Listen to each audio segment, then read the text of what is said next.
माझा सर्वांना नमस्कार।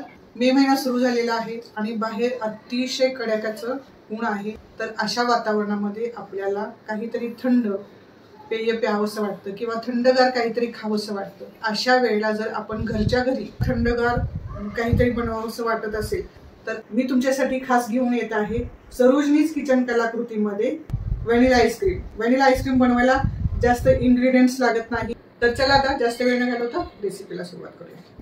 व्हॅनिला आईस्क्रीम बनवण्यासाठी मी सुरुवातीला कस्टर्ड तयार करणार आहे। पाव लिटर दूध घेतलेलं आहे। कस्टर्ड पावडर 1 चमचा, दूध उकळण्यासाठी ठेवायचं आहे। कस्टर्ड पावडर मिक्स करण्यासाठी यातलं थोडंसं दूध मी ठेवलेलं आहे। पाव लिटर दुधामध्ये 2 चमचे साखर घालून उकळी येऊ द्यायची आहे।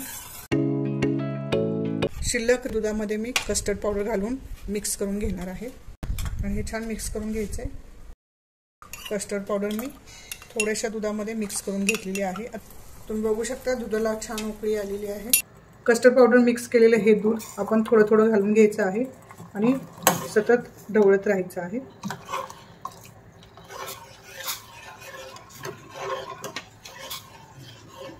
हे कस्टर्ड आपलं आईस्क्रीमसाठी तयार आहे। तुम्ही बघू शकता सतत ढवळत राहायचं आहे, बिलकुल गुठळ्या वगैरे होऊ द्यायच्या नाही आणि उकळी आल्यानंतर लगेच गॅस बंद करायचा आहे। तुम्ही बघू शकता छान उकळी आलेली आहे। तर मी गॅस बंद करते आणि आता हे थंड होऊ द्यायचं आहे। आपण झाकण लावून थंड करून घ्यायचं आहे। तर कस्टर्ड ते थंड झालेलं आहे, पूर्ण थंड करून घ्यायचं आहे। हे छान तयार झालेलं आहे, जास्त पातळ नाही करायचं। 250 ग्रॅम फ्रेश क्रीम घेतलेली आहे। 4 चमचे पिठी साखर आहे।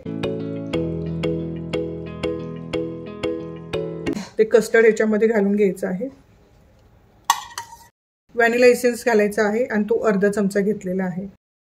तर अशा प्रकारे मी हे व्हिपिंग मशीनने फेटून घेणार आहे।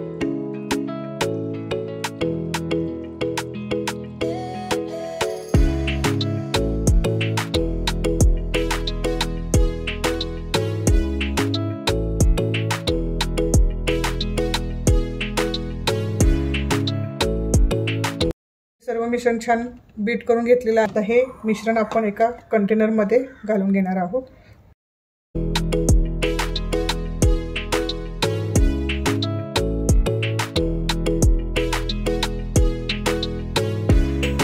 आता हे आपण थोडंसं टॅप करून घेऊया।